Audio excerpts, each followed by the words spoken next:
तो दोस्तों इस वीडियो में टॉप 25 महत्वपूर्ण प्रश्नों को पढ़ने वाले हैं। अगर आप एनटीपीसी 2026 की तैयारी कर रहे हैं तो ये आपके लिए बहुत बहुत ज्यादा महत्वपूर्ण होने वाला है, क्योंकि यहाँ से अक्सर प्रश्न पूछे जाते हैं।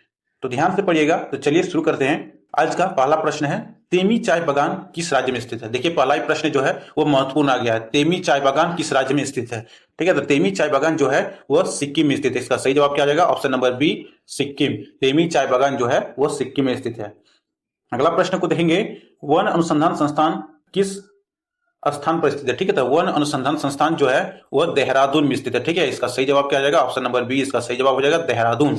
वन अनुसंधान संस्थान देहरादून में स्थित है। अगला प्रश्न को देखेंगे कि किस यूरोपियन यूनियन के देश में सबसे ज्यादा वायु प्रदूषण है। ठीक है, तो किस यूरोपियन यूनियन के देश में सबसे ज्यादा वायु प्रदूषण है। इसका सही जवाब हो जाएगा option number A, Poland. Poland इसका सही जवाब हो जाएगा। पोलैंड में जो है सबसे ज्यादा वायु प्रदूषण है, और ये क्या है? एक यूरोपीय यूनियन देश है। अगला प्रश्न को देखेंगे कि क्षेत्रफल के आधार पर ब्राजील के बाद दक्षिण अमेरिका महाद्वीप का दूसरा सबसे बड़ा देश कौन सा है। और क्षेत्रफल की बात करें तो ब्राजील के बाद दक्षिण अमेरिका महाद्वीप का दूसरा सबसे बड़ा देश है अर्जेंटीना। तो इसका सही जवाब क्या हो जाएगा? अर्जेंटीना इसका राइट आंसर हो जाएगा कि ब्राजील के बाद दक्षिण अमेरिका महाद्वीप का दूसरा सबसे बड़ा देश कौन है? तो अर्जेंटीना। अगला प्रश्न को देखेंगे कि सीमा शुल्क किस प्रकार का कर है। ठीक है, तो सीमा शुल्क किस प्रकार का कर है? तो ये अप्रत्यक्ष कर है। सीमा शुल्क की बात करें तो ये अप्रत्यक्ष कर है। इसके लिए इसका सही जवाब क्या हो जाएगा? ऑप्शन नंबर बी करेक्ट हो जाएगा। सीमा शुल्क एक अप्रत्यक्ष कर है।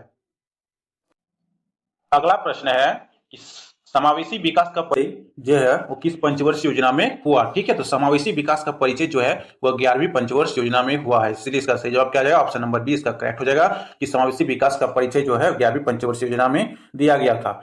अगला प्रश्न है कि 1991 की नरसिंहन समिति किससे संबंधित है। ठीक है, तो 1991 की नरसिंहन समिति जो है वह वित्तीय क्षेत्र सुधार से संबंधित है। इसलिए इसका सही जवाब क्या आ जाएगा? ऑप्शन नंबर डी इसका सही जवाब हो जाएगा कि नरसिंहन समिति वित्तीय क्षेत्र सुधार से संबंधित है। अगला प्रश्न है कि भारत में किसी शहर का पहला नागरिक कौन सा है। ठीक है, तो भारत में किसी शहर का पहला नागरिक जो है उसको मेयर कहा जाता है। इसलिए इसका करेक्ट क्या जाएगा? ऑप्शन क्या, इसका करेक्ट आंसर हो जाएगा ऑप्शन नंबर ए, मेयर। ठीक है, भारत में किसी शहर का पहला नागरिक जो है वो मेयर कहलाता है।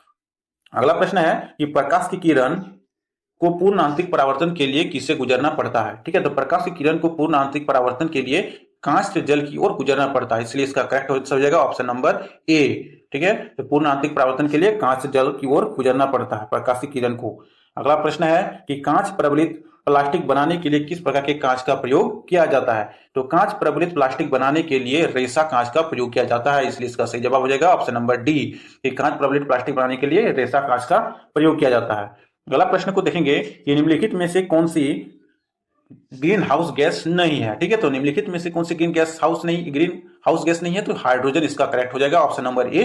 ठीक है, हाइड्रोजन जो है वो ग्रीन हाउस गैस नहीं है। इसका देखिए कार्बन डाइऑक्साइड भी है, नाइट्रिक ऑक्साइड भी है और क्लोरोफ्लोरोकार्बन भी है।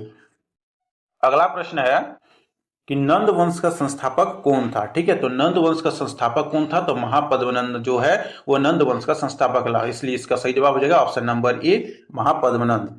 अगला प्रश्न को देखेंगे कि भगवान महावीर की शिक्षाओं के संकलन को क्या कहा जाता है। तो महावीर स्वामी की शिक्षाओं के संकलन को क्या कहा जाता है। तो ये आगम सूत्र कहा जाता है। इसलिए इसका सही जवाब क्या हो जाएगा? ऑप्शन नंबर बी, आगम सूत्र। ठीक है, अगला प्रश्न को देखेंगे कि कुरु महाजनपद की राजधानी क्या थी। ठीक है, तो कुरु महाजनपद की राजधानी जो है वह इंद्रप्रस्थ थी। ऑप्शन नंबर सी इसका करेक्ट हो जाएगा कि कुरु महाजनपद की राजधानी इंद्रप्रस्थ थी। अगला प्रश्न को देखेंगे कि दीन ए इलाही की उपाधि धारण करने वाला पहला दिल्ली का सुल्तान कौन था। ठीक है, तो दीन ए इलाही उपाधि धारण करने वाला पहला दिल्ली का सुल्तान जो है वह बलबन था। इसलिए इसका करेक्ट आंसर हो जाएगा ऑप्शन नंबर ए, बलबन। और ये प्रश्न बार बार पूछे जाते हैं। ठीक है, दीन ए इलाही की उपाधि धारण करने वाला पहला दिल्ली सुल्तान बलबन था। अगला का प्रश्न को देखेंगे कि किस मुगल राजा के सिक्के में स्वास्तिक का चित्रण था। तो किस मुगल राजा के सिक्के में स्वास्तिक का चित्रण था। तो वह था अकबर। इसलिए इसका करेक्ट आंसर हो जाएगा ऑप्शन नंबर ए कि अकबर का मुगल राजा था जो जिसके सिक्के में स्वास्तिक का प्रतीक था। अगला प्रश्न को देखेंगे कि राजहंस पर्व किस भारतीय राज्य में मनाया जाता है। तो राजहंस पर्व जो है वह आंध्र प्रदेश में मनाया जाता है। इसलिए इसका करेक्ट आंसर हो जाएगा option number D, Andhra Pradesh में मनाया जाता है कौन सा त्योहार। तो राजहंस पर्व। अगला प्रश्न है अतिरिक्त और कार्यवाहक न्यायाधीशों की नियुक्ति किस अनुच्छेद में है। ठीक है, तो अतिरिक्त और कार्यवाहक न्यायाधीशों की नियुक्ति है वो अनुच्छेद 224 में। इसलिए इसका करेक्ट आंसर हो जाएगा ऑप्शन नंबर बी कि अतिरिक्त और कार्यवाहक न्यायाधीशों की नियुक्ति अनुच्छेद 224 में दिया गया है। अगला प्रश्न को देखेंगे कि 1885 में मुंबई देखिए का कांग्रेस अधिवेशन किसकी अध्यक्षता में हुई थी। तो 1825 में जो है कांग्रेस का अधिवेशन किसकी अध्यक्षता में हुई थी, तो ये व्योमेश चंद्र बनर्जी थे। ठीक है, ऑप्शन नंबर इसका करेक्ट हो जाएगा। व्योमेश चंद्र बनर्जी की अध्यक्षता में जो है वो 1885 के मुंबई का कांग्रेस अधिवेशन हुआ था। अगला प्रश्न को देखेंगे कि योग्यता के आधार पर भर्ती का विचार सर्वप्रथम किसने व्यक्त किया था। ठीक है, तो योग्यता के आधार पर भर्ती का विचार सर्वप्रथम मैकाले समिति के द्वारा व्यक्त किया गया था, इसलिए इसका करेक्ट आंसर हो जाएगा ऑप्शन नंबर ए कि योग्यता के आधार पर भर्ती का विचार मैकाले समिति में व्यक्त किया गया था। अगला प्रश्न को देखेंगे कि भारत में ब्रिटिश शासन काल की अवधि में बनाए गए निम्न अधिनियमों में से किसे निक्षेपण अधिनियम के नाम से जाना जाता है। तो भारत में ब्रिटिश शासनकाल की अवधि में बनाए गए निम्न अधिनियमों में से निक्षेपण अधिनियम जो है वह भारत शासन अधिनियम 1919 के तहत नाम माना जाता है। ठीक है, तो भारत शासन अधिनियम इसका करेक्ट आंसर हो जाएगा। अगला प्रश्न है कि यूकी भावरी का संबंध किस खेल से है। तो यूकी भावरी का संबंध जो है वह टेनिस खेल से है, इसलिए इसका करेक्ट आंसर हो जाएगा ऑप्शन नंबर ए कि यूकी भावरी का संबंध टेनिस खेल से है।